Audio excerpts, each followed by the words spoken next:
Strange New Worlds has given us more of Star Trek's most legendary character. This, of course, is James T. Kirk.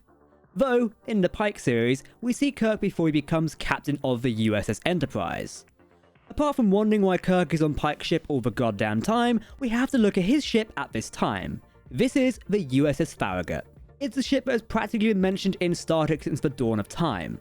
However, we don't know massive amounts about the ship itself.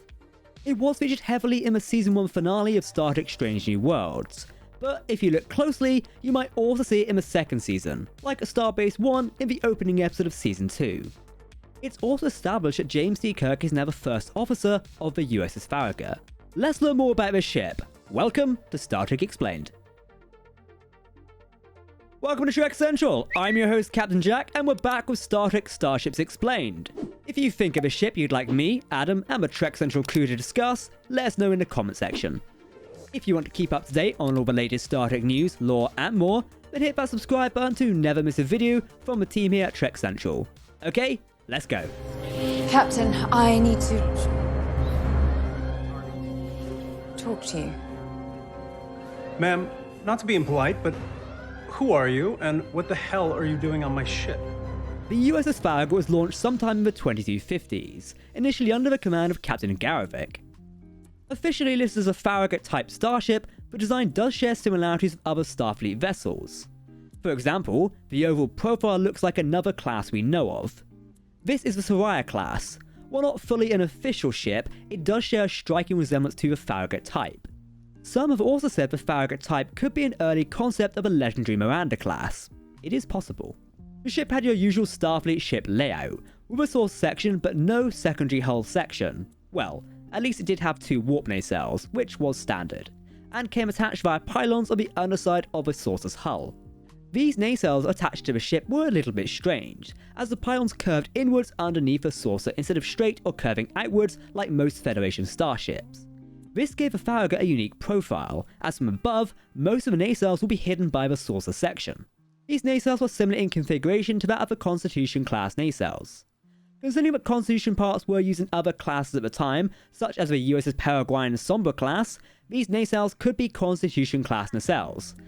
Something like this could easily be used for other ship classes. The United Federation planets and Starfleet would have likely had a lot of salvaged parts lying around following the Klingon Federation War. With that in mind, it does make sense why the Farragut had some sort of interesting design profile to it.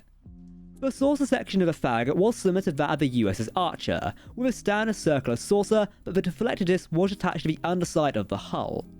What differentiates this deflector from the Archer is it looks like the Farragut has an external sensor dish attached to the main deflector dish.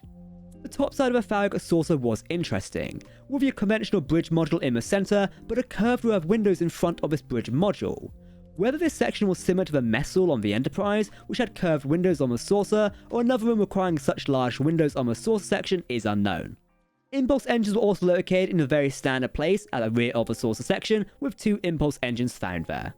As with all Federation-class starships of this time, the Farragut would come equipped with an offensive array of photon torpedoes and a centrally forward-located phaser system, a defensive rear deflector shields, and a propulsion system of warp drive using matter-antimatter reactions to allow the vessel to achieve warp speeds. With only a saucer section and no secondary hull, the Farragut does not look to have a shuttle bay, presumably relying simply on the transporter system for transport on and off the vessel and docking systems whenever the ship needs to go into dock.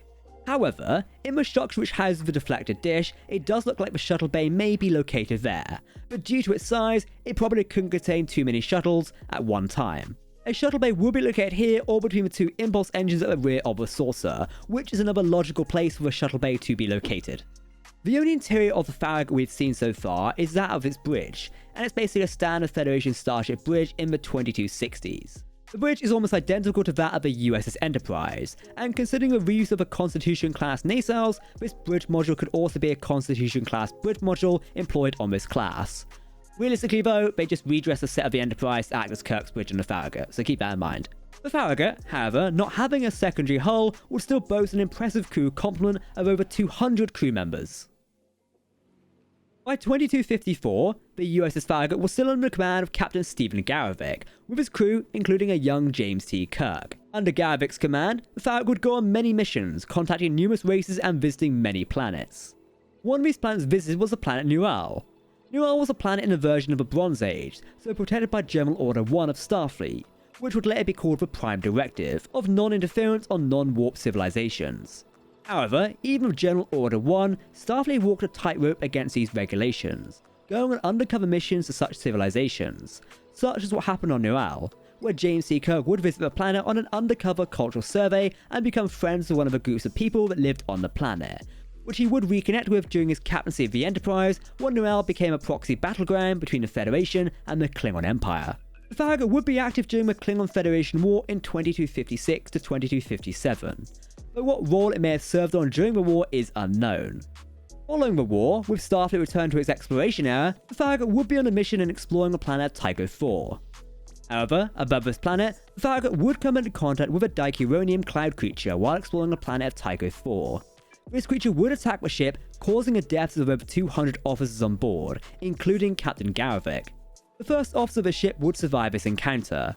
Though James Kirk would blame himself for the deaths aboard, because he was in the Phaser control room at the time and felt too slow to fire on the creature, the first officer would disagree and commend Kirk, saying, "Lieutenant Kirk is a fine young officer who performed with uncommon bravery." Upon meeting this creature again, Kirk would finally find out under his captaincy that phaser fire did not affect it, so he no longer needed to fear responsibility for the death of his crewmates and captain. Upon this commendation, and with 200 officers dying aboard the Farragut and the apparent rank vacuum it would create, Kirk would become the new first officer of the Farragut under the new unidentified commanding officer. In 2259, a Farragut-type vessel would be present in space dock next to the Constitution-class USS Enterprise NCC-1701, before the Enterprise was sent on its mission to Kylie 279. Whether this ship was the USS Farragut or simply another Farragut-type vessel, we've yet to determine. But it is interesting to note the ship was seemingly hidden in plain sight the whole time.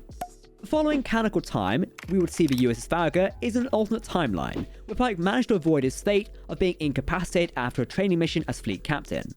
Pike would make sure none of the cadets or himself were anywhere near the incident, altering time and fate, allowing him to stay as captain of the Enterprise when in a prime timeline it would be Kirk who becomes captain of the Enterprise and leads on his next 5-year missions.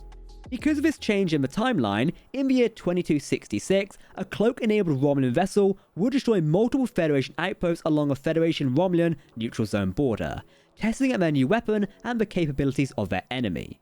Pike and the USS Enterprise would again gain the assistance of the USS Farragut, captained by Captain James T. Kirk, with First Officer, Commander La'an Noonien Singh. After identifying its position, the Farragut and the Enterprise would try a pincer maneuver to trap a cloaked Romulan vessel.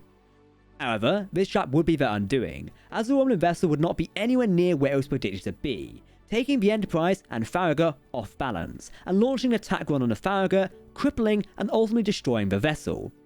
Thankfully, Kirk and his command crew, including La'an, would evacuate to the Enterprise.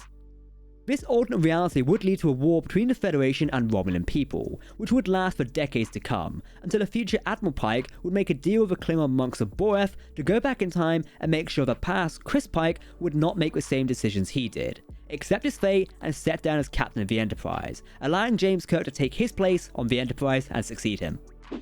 The USS Farragut appears in the 3rd season of Star Trek Strange New Worlds. James T. Kirk is still serving on board the ship at this time. It's established later on that Kirk has been promoted to First Officer of the Farragut. This broke his father's record as the youngest First Officer in Starfleet. The Farragut would transfer Lieutenant Kirk to the Enterprise, once again, so that he could shadow Enterprise First Officer, Una Chin Riley, in preparation for assuming the duties of the First Officer. The Farragut was seen on a star chart close to the USS Republic and the USS Enterprise. Here's a fun little Star Trek fact here. The USS Republic was Kirk's posting as an ensign, then the Farragut was his posting as a lieutenant and eventually XO. Now the Enterprise is his posting as captain. So seeing these starships in order is a nice little Easter egg for Kirk's progress in Starfleet. It's Republic, Farragut, and then on to Enterprise. Who would then go on to captain the Farragut in the prime timeline after Kirk assumes command of the Enterprise is unknown, but we could see Captain La'an Noonien Singh taking captaincy of his vessel if Kirk is not there. I mean, Shaw's first officer in a potential future timeline, so maybe? The name Farragut originated from the United States Navy flag officer David Farragut from the American Civil War. He is remembered for his order of the Battle of the Mobile Bay, usually paraphrased as "Damn all torpedoes, full speed ahead." Ooh, what a phrase. Even after this 23rd century Farragut, the legacy of the Farragut would not go away, with numerous other ships taking up the name. The USS Farragut NCC 60597, a Nebula-class vessel, which would be seen in Star Trek Generations after the Battle of Viridian 3 between the Enterprise-D and Majora's Sister's Bird of Prey, which caused a source section of the Galaxy-class vessel to crash, with the Farragut arriving to help recover the crew. Ooh, what a movie. This very same USS Farragut would assist some colonists during the Klingon-Federation War 2 years later in 2373, but the ship would be attacked en route and destroyed near the Lambata cluster. After this loss, a new USS Farragut would be commissioned, an Excelsior-class starship this time, stationed at Deep Space Nine on multiple occasions during the Dominion War. And finally, we mentioned the Kelvin timeline USS Farragut, which would be one of the vessels assigned to the fleet to investigate the disturbance on Vulcan. This would turn out to be Nero and the Narada, which would destroy not only this fleet, the Farragut included, but also Vulcan itself. So, whatever timeline, whether it be Dicoranium cloud monsters, Romulan birds of prey, Klingons, or angry Romulan miners with doomsday machines, it's not a good idea to serve aboard a Farragut, keep that in mind. The USS Farragut would be seen on screen in Strange New Worlds, Equality and Mercy, but it has been mentioned since the original series episode, Obsessions, almost 55 years prior. Who designed this version of a ship is unknown, but we do know that Ryan Denning, a ship designer who has been with Star Trek since Star Trek Discovery, has worked on Star Trek Strange New Worlds, so it is likely the Farragut was designed by him. Timothy Peel, the art director of the series, recently wrote that he believed the class of Farragut to be that of a Bellerophon. This was based on information he obtained from other Strange New Worlds production crew members. However, without on-screen confirmation, we do not know of that yet. I'm sure more info on the Farragut, its designer, concept artist, and everything else will be revealed in due time. If you're interested in the aspects of a Farragut and bringing a ship to life, make sure to follow us on social media where we share such information and behind the scenes content when we have it. But what did you think of the USS Farragut and its unique looking design, yet still Starfleet standard? Let us know in the comments below if you want to take a look at any other ships we've seen in Strange New Worlds, including the Romulan fleet, Gorn ships, and any other fantastic ships we've seen on screen. Because as always, if you're talking Star Trek, then we would love to hear about it. If you want to keep up to date on all the latest Star Trek news, lore, and more, then make sure to hit that subscribe button to never miss a video from the team here at Trek Central. You can also follow us on social media or join our community Discord server. For now, I've been Captain Jack, thanks for watching, and we'll see you next time. Live long and prosper, my friends. Goodbye.